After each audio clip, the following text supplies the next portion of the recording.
بسم اللہ الرحمن الرحیم۔ معزز سامعین، السلام علیکم ورحمۃ اللہ وبرکاتہ۔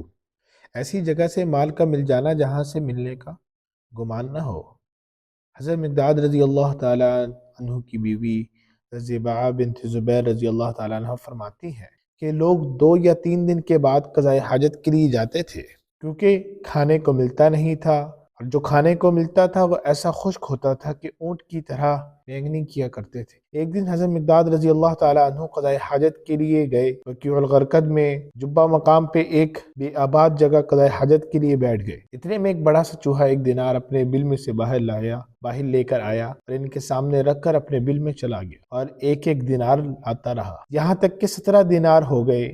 حضرت مقداد رضی اللہ تعالی عنہ وہ 17 دینار لے کر حضور صلی اللہ علیہ وسلم کی خدمت میں حاضر ہوئے اور سارا واقعہ عرض کیا۔ حضور صلی اللہ علیہ وسلم نے پوچھا، کیا تم نے اپنا ہاتھ بل میں داخل کیا تھا؟ حضرت مقداد رضی اللہ تعالیٰ عنہ نے کہا، نہیں، اس ذات کی قسم جس نے آپ کو حق دے کر بھیجا ہے۔ حضور صلی اللہ علیہ وسلم نے فرمایا، چونکہ یہ دینار تم نے اپنی محنت سے حاصل نہیں کیے ہیں، بلکہ اللہ نے اپنی قدرت سے غیبی خزانے سے دیے ہیں، اس لیے ان دیناروں میں خمس دینار تم پر لازم نہیں آتا۔ اللہ تمہیں ان دیناروں میں برکت عطا فرمائے۔ حضرت زبیہ کہتی ہیں کہ اللہ نے ان دیناروں میں بہت برکت عطا فرمائی، اور وہ اس وقت ختم ہوئے جب میں نے حضرت مقداد رضی اللہ تعالیٰ عنہ کے گھر میں چاندی کے درہموں کی بوریاں دیکھی۔ حضرت ایک اور واقعہ لکھتے ہیں کہ حضرت سعید بن اقرع رضی اللہ تعالیٰ عنہ کو حضرت عمر رضی اللہ تعالیٰ عنہ نے مدائن کا گورنر بنایا۔ ایک مرتبہ وہ کسریٰ کے ایوان میں بیٹھے ہوئے تھے، ان کی نظر دیوار پر بنی ہوئی ایک تصویر پر پڑی جو اپنی انگلی سے ایک جگہ کی طرف اشارہ کر رہی تھی۔ حضرت صاحب رضی اللہ تعالیٰ عنہ فرماتے ہیں، میرے دل میں یہ خیال آیا کہ یہ کسی خزانے کی طرف اشارہ کر رہی ہے، چنانچہ میں نے اس جگہ کو کھودا تو بہت بڑا خزانہ وہاں سے نکل آیا۔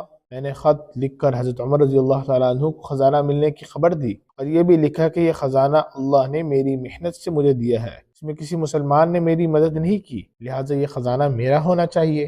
حضرت عمر رضی اللہ تعالیٰ عنہ نے جواب میں لکھا، بے شک یہ خزانہ ہے تو تمہارا، لیکن تم ہو مسلمانوں کے امیر، اس لیے اسے مسلمانوں میں تقسیم کر دو۔ حضرت شعبی رحمۃ اللہ علیہ کہتے ہیں، مہرجان کی فتح میں حضرت صاحب رضی اللہ تعالیٰ عنہ شریک ہوئے تھے، اور ہرمزان کے محل میں داخل ہوئے تو انہیں پتھر اور چونے کی ہرنی نظر آئی۔ جس نے اپنا ہاتھ آگے بڑھایا ہوا تھا وہ کہنے لگے، میں اللہ کی قسم کھا کر کہتا ہوں یہ کسی قیمتی خزانے کی طرف اشارہ کر رہی ہے۔ انہوں نے اس جگہ دیکھا تو انہیں وہاں ہرمزان کا خزانہ مل گیا، اس میں بہت قیمتی جوہرات والی تھیلی بھی تھی۔ حضرت عبد الرحمن بن یزید بن جابر رحمۃ اللہ علیہ کہتے ہیں کہ حضرت ابو امامہ رضی اللہ تعالیٰ عنہ کی ایک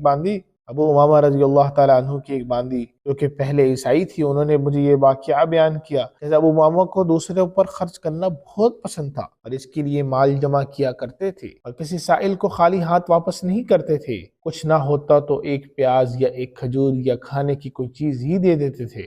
ایک دن ایک سائل ان کے پاس آیا، اس وقت ان کے پاس ان میں سے کوئی چیز نہیں تھی، صرف 3 دینار تھے۔ اس سائل نے مانگا تو 1 دینار اسے دے دیا، پھر دوسرا آیا تو 1 دینار اسے دے دیا، پھر تیسرا آیا تو 1 اسے دے دیا۔ جب تینوں دے دیے تو مجھے غصہ آ گیا، میں نے کہا آپ نے ہمارے لیے کچھ بھی نہیں چھوڑا۔ پھر وہ دوپہر کو آرام کرنے لیٹ گئے۔ جب ظہر کی اذان ہوئی تو میں نے انہیں اٹھایا، وضو کر کے اپنے مسجد میں چلے گئے، کیونکہ ان کا روزہ تھا، اس لیے مجھے ان پر ترس آ گیا اور میرا غصہ اتر گیا۔ میں نے قرض لے کر ان کے لیے رات کا کھانا تیار کیا اور شام کو ان کے لیے چراغ بھی جلایا۔ پھر میں چراغ ٹھیک کرنے کے لیے ان کے بستر کے پاس گئی اور بستر اٹھایا تو اس کے نیچے سونے کے دینار رکھے ہوئے تھے۔ میں نے انہیں گنا تو وہ پورے 300 تھے۔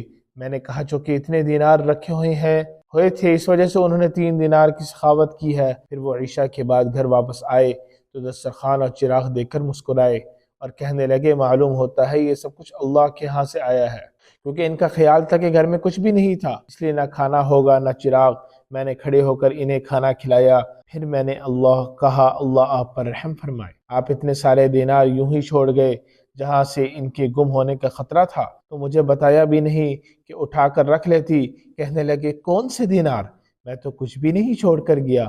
پھر میں نے بستر اٹھا کر انہیں وہ دینار دکھائے، دیکھ کر وہ بھی خوش ہوئے اور بہت حیران بھی ہوئے کہ اللہ نے اپنی غیبی خزانے سے عطا فرمائی۔ یہ دیکھ کر میں بھی متاثر ہوئی۔ میں نے کھڑے ہو کر زنا کاٹ ڈالا۔ زنا اس دھاگے یا زنجیر کو کہتے ہیں جسے عیسائی کمر میں باندھتے تھے، اور مسلمان ہو گئی۔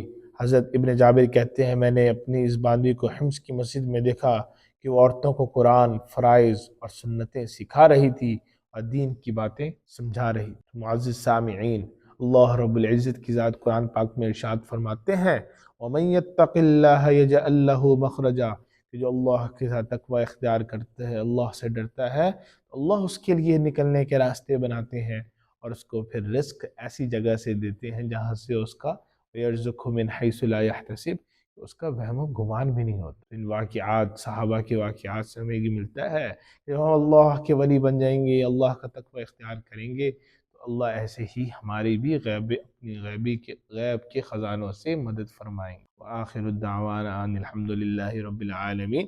السلام علیکم ورحمۃ اللہ وبرکاتہ۔